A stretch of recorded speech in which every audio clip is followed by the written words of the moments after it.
Welcome to Francis Reads the Bible. This is Joshua chapter 6. This is a very important part in the Bible, the fall of Jericho. I'm sure we all know about how the walls of Jericho fell down flat. We won't sing it in a song. The walls of Jericho fell down flat. So the gates of Jericho were kept shut and guarded to keep the Israelites out. No one could enter. As he closed the gates, so no one could come in to the city or go out of the city. Then God said to Joshua, "Okay, I'm putting into your hands Jericho with his king and all his brave soldiers." So God gave them instructions. Get your soldiers are to march around the city once a day for 6 days. 7 priests, each carrying a trumpet, are to go in front of the covenant box. On the seventh day, you and your soldiers are to march around the city 7 times while the priests blow the trumpets. Then they are to sound one long note. As soon as you hear it, all the people are to give a loud shout, and the city walls will collapse. Then the whole army will go straight into the city.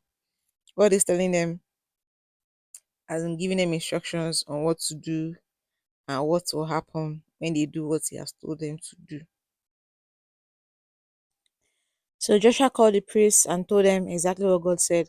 Take the covenant box, 7 of you go in front of it, carrying trumpets. Then he ordered the people to start marching around the city with an advance guard going on ahead of the Lost Covenant book. So one advance guard in front, then the 7 priests with the 7 trumpets behind the one advance guard.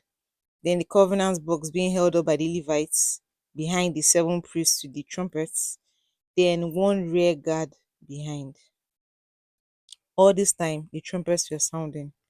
Then in 10, but Joshua had ordered the people not to shout, not to say a word until he gave the order. Remember, God had told Joshua exactly what to do and what will happen when it's done.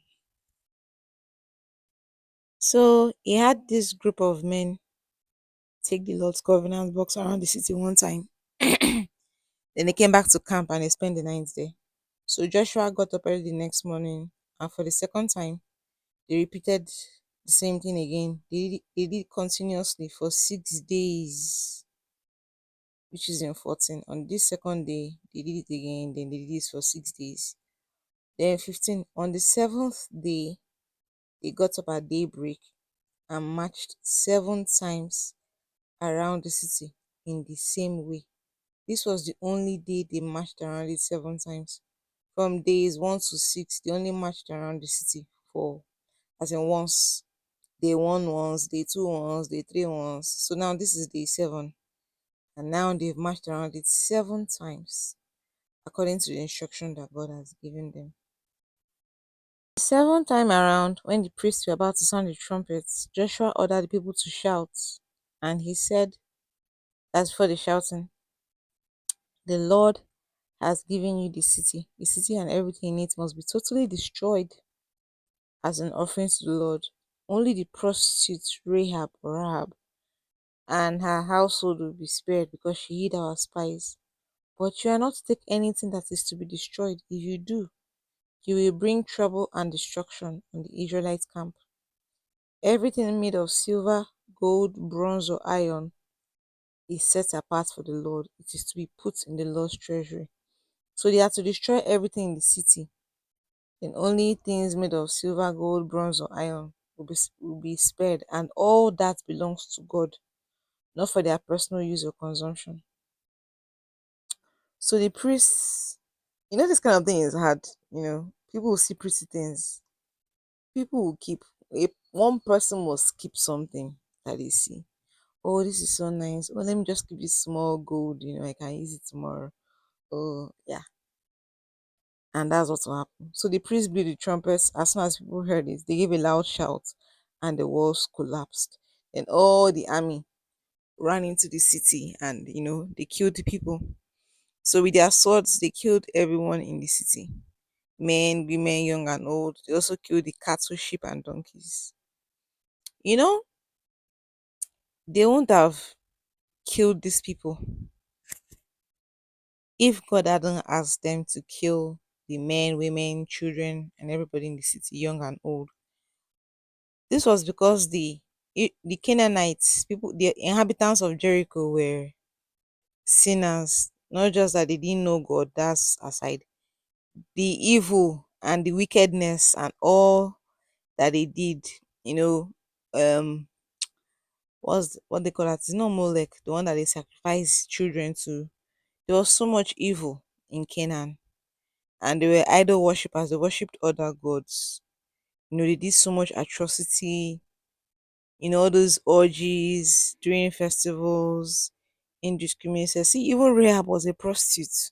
You know, so much evil.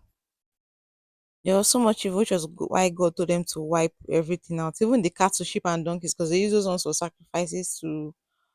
I'm sure bestiality and so much was part of it. So much evil. Every living thing had to die except for the plants. In fact, I think it was even raised down.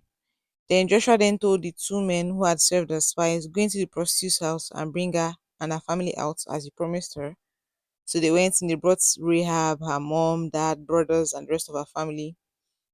Took them all, their family, the family and their slaves to safety near the Israelite camp. Yeah, see, they set fire to the city. Everything, both animals, plants, everything died. They burned the city to the ground, along with everything in it, except the things made of gold, silver, bronze, and iron, which they took and put in the Lord's treasury. But Joshua spared the lives of the prostitute Rahab and all her relatives because she had hidden the two spies that he had sent to Jericho.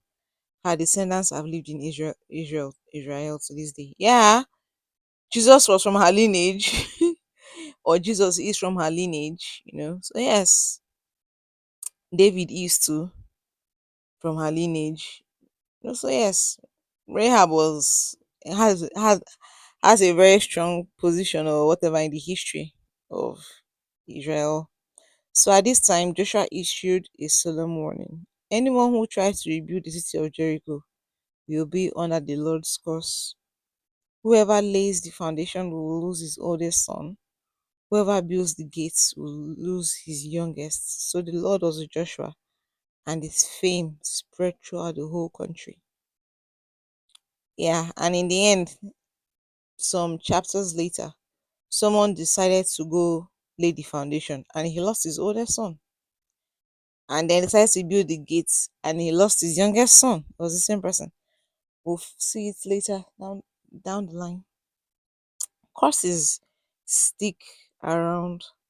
The same way was his name Noah cursed the father of Canaan. No, cursed Canaan. Noah cursed Canaan, whose father was one of his sons. I think I treated this in an earlier chapter. Yeah, in Noah's chapter. And that curse exists till today. You be wondering where is Canaan in the world today? It exists till today. I treated all this in chapters ago in Genesis. The curse exists till today. That's why in today's world, the areas that used to be Canaan have there has been no peace. Israel, Palestine, Jordan, Libya, is it Syria? Syria, yes. These regions have had no peace. And in Israel and Palestine, there's still war ongoing. It has never, the cross of Canaan, thanks to Noah, has transcended generations, centuries. It's still in existence. It's crazy what curses can do.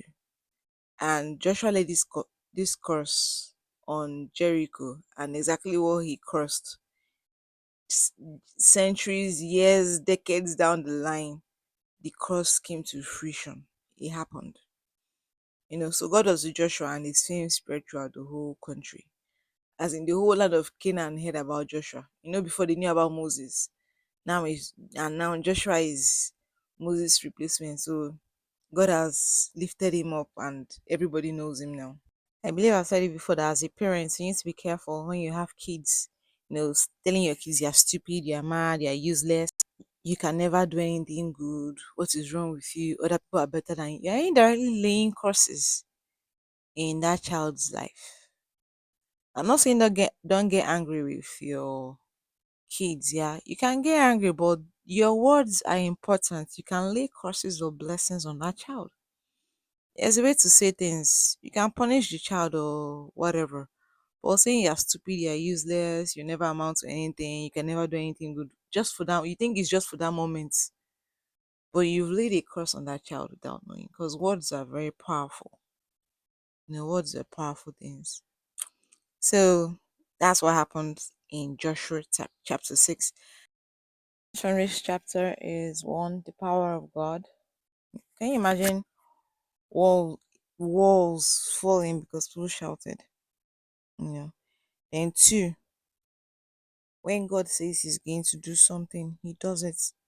Then three, following instructions is very important for God to. If God has given you a word, prophetic word, there are sometimes instructions. There are sometimes instructions, and if you follow what you've been told to do, what God said will happen will happen. Imagine if Joshua disobeyed, instead of doing 6 days going around Jericho, he did seven, going around once. Instead of going around 7 times like God asked him to, he said, no, let's go around once. And then I shouted after going around once, or 3 times, or 4 times instead of seven. Do you think the walls of Jericho would have fallen? No. Because in the previous chapter, an angel was already sent, standing there as they were passing to get to where they were going to, waiting to do the command of God. So if Joshua had deviated from instructions, the walls wouldn't have fallen. Then sometimes playing your own part is important. It wasn't because they shouted that made things happen physically. It was something that happened in the spiritual, even though they played their own part in the physical. I don't know if I'm making any sense. So yeah, we can do our own parts. Then God will do His own parts when we invite Him into that situation. That's what I have learned from this chapter. The power of God. I think that's something we all need to believe, and understand that the Bible is not a storybook. These are things that happened. There's some people will make us believe, all these things they happen. It's just someone's imagination. It's false. It's this.